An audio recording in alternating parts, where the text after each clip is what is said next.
નાના બાળકોના વાલીઓએ ચેતવા જેવો વધુ એક કિસ્સો સુરતમાં સામે આવ્યો છે। ડિંડોલી વિસ્તારમાં રહેતી 1.5 વર્ષની બાળકી રમતા રમતા માતા પિતાની જાણ બહાર મેગ્નેટિક મણકાની માળા ગળી ગઈ હતી। 2-3 દિવસ પેટમાં દુખાવો અને ઉલટીઓ થવાની શરૂઆત થઈ હતી।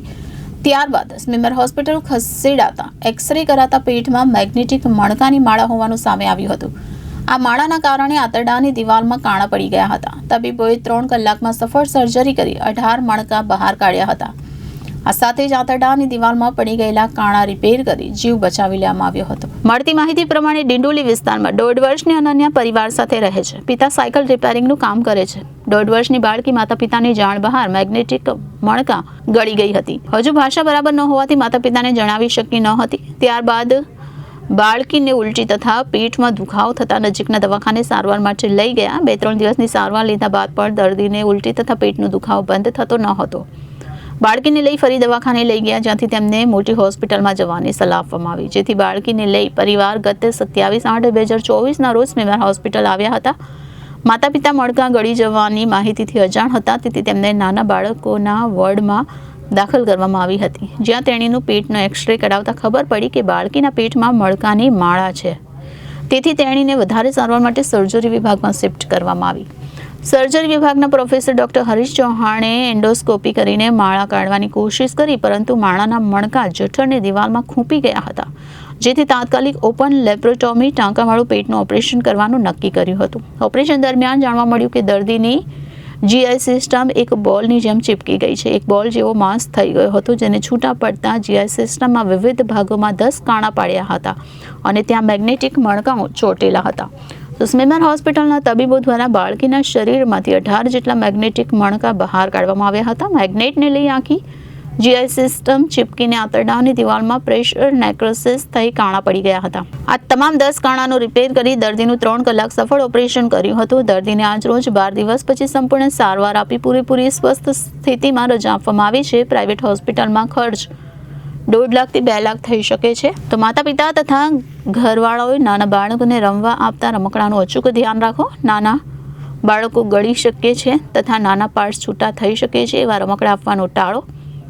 ઘરમાં પણ નાની નાની વસ્તુઓ કે જે ગળી શકાય તેને બાળકની પહોંચથી બહાર રાખો। એ જ પ્રકારે ખતરનાક પ્રવાહીની બોટલો, આલ્કોહોલ, એસિડ, ફિનાઇલ, ટોયલેટ તથા ફ્લોર ક્લીનર, જંતુનાશક દવાઓની બોટલો સલામત જગ્યાએ બાળકની પહોંચની બહાર રાખો। સ્મીમેર હોસ્પિટલમાં ઘણા બાળ દર્દીઓ વિવિધ પ્રકારની વસ્તુઓ ગળીને સારવાર માટે આવે છે, જેવી કે ટાંકડી, સેપ્ટિપિન, સિક્કા, બટન સેલ, નાના પેન્સિલ સેલ, રમકડાના પાર્ટ્સ, બોટલના ઢાંકણા, પેનના કેપ, મણકા, લખોટી, ખીલી, સ્ક્રૂ, નાના વાયરના ટુકડા ઉપરાંત ખાવાની વસ્તુઓ, સિંગ, ચણા, ડ્રાયફ્રૂટ જેવા પ્રકારની ફોરેન બોડી ઇન્જેક્શનના દર્દીઓ આવે છે।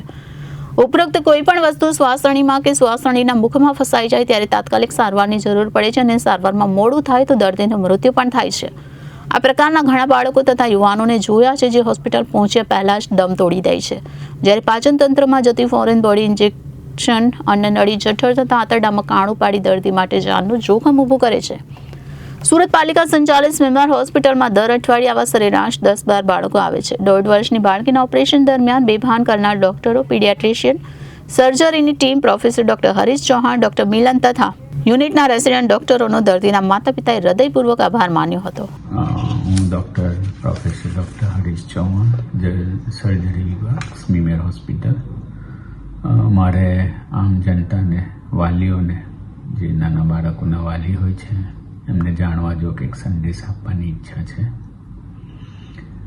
અમારા સ્મીમેર હોસ્પિટલમાં દર અઠવાડિયે 10થી 12 બાળકો અલગ અલગ પ્રકારની ફોરેન બોડી ગળી જઈને આવતા હોય છે અને ક્યારેક આ ફોરેન બોડી શ્વાસ નળી અને ફેફસાની નળીમાં ફસાઈ જતા બાળકો હોસ્પિટલ પહોંચવા પહેલાં દમ તોડી દેતા હોય છે। તો અત્યારે જ એક 1.5 વર્ષની ડિંડોલીની નાની બાળકી જે મેગ્નેટના મણકાઓ ગળી ગઈ હતી, એના પેરેન્ટ્સને ખબર નહોતી કે શું ગળી ગઈ છે ને 2-3 દિવસ પેટમાં દુખાવો, ઉલટી થતાં તેઓ નજીકના ફિઝિશિયનને ત્યાં જઈને દવા લીધી હતી, પણ 3-4 દિવસની દવા પછી એમને કોઈ ફરક નહીં પડતા સ્મીમેર હોસ્પિટલમાં બાળકો વિભાગમાં બતાવવા આવ્યા હતા। ત્યાં પણ એમને કોઈ એવી હિસ્ટ્રી આપી નહોતી કે બચ્ચું મેગ્નેટ યા કોઈ ફોરેન બોડી ગળી ગયું છે। ત્યાં આગળ એક્સિડન્ટલી એક્સરે પેટનો એક્સરે કરાવતા ખબર પડી કે અંદર પેટની અંદર એક મણકાની માળા છે. એટલે પીડિયાટ્રિશિયનોએ તરત અમને સર્જરી વિભાગમાં બતાવવા માટે કીધું પેશન્ટને. અને હું પ્રોફેસર ડૉક્ટર હરીશ ચૌહાણે પહેલાં સમજ્યો કે ભાઈ જઠરમાં હશે એટલે એક એન્ડોસ્કોપી કરીને આપણે કાઢી જોઈએ. પણ એન્ડોસ્કોપી કરતાં ખબર પડી કે ભાઈ એના બધા મણકાઓ જઠરની વોલમાં ઇમ્પેક્ટેડ છે, ખૂપી ગયેલા છે. એટલે મેં પછી તરત ઓપન લેપ્રોટોમી એની રાખી. અને લેપ્રોટોમી દરમિયાન આખો એક જે આંતરડા હોય જઠર આંતરડાનું એક બોલ જેવો માસ થઈ ગયેલું હતું. એને ધીરે ધીરે અમે છૂટા કર્યા તો મેગ્નેટના 18 મણકાઓ નીકળ્યા બરાબર. અને મેગ્નેટ એકબીજાને ચુંબક હોય એટલે એકબીજા સાથે ચોંટી જતું હોય એટલે એને લીધે જેટલા આંતરડાની દિવાલો વચ્ચે વચ્ચે આવી એના પર પ્રેશર નેક્રોસિસ થઈને એમાં પરફોરેશન થઈ ગયું હતું કાણા. અને ઓલમોસ્ટ 10 જેટલા કાણા પડી ગયા હતા અલગ અલગ પાર્ટના જીઆઈ સિસ્ટમના. અને એ અમે રિપેર કરી. 10 કાણા હતા અને એ 10 કાણાને અમે રિપેર કર્યા. અને 10 કાણાને રિપેર કર્યા બાદ આજ 12 દિવસ પછી પેશન્ટ એકદમ સારું છે, મોઢેથી ખાટું પીટું છે. અને થોડોક માઇનોર સ્ટીચનો પ્રોબ્લેમ હતો એટલે થોડા 4-5 દિવસ વધારે રોકાણ માટે રાખ્યું. અને આજે અમે ડિસ્ચાર્જ કરીએ છીએ. એટલે નાના બાળકોના વાલીઓને મારો એક ખાસ સંદેશ છે કે આવા નાના ગળી શકાય તેવા રમકડાઓ, જે રમકડાના પાર્ટ્સ છૂટા થઈ જતા હોય એવા રમકડાઓ, અને નાની નાની વસ્તુ જેવું કે ટાંકડી, પેન્સિલનું ઢાંકણ છે, મણકાઓ છે, લખોટીઓ છે, સેલ છે, બટન સેલ છે, એ બધી વસ્તુઓ બાળકોના રીચની બહાર રાખો. અને ઘણીવાર બાળકો એસિડ અને એવું પણ એક્સિડન્ટલી પી જતા હોય છે. એટલે આવા ડેન્જરસ પ્રવાહીવાળી બોટલો યા એને પણ એમના રીચની બહાર રાખવી જોઈએ. તમે સાવચેતી રાખો તમારા બાળકોના ભવિષ્ય માટે.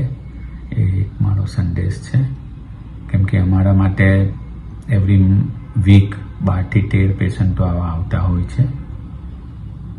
તો તમે જરૂર મારો વાલીઓને વિનંતી છે કે આવી બધી વસ્તુઓ બાળકોના પહોંચની બહાર રાખે. જય હિન્દ. Reporter Arvind Rathod, Janadesh news, Surat.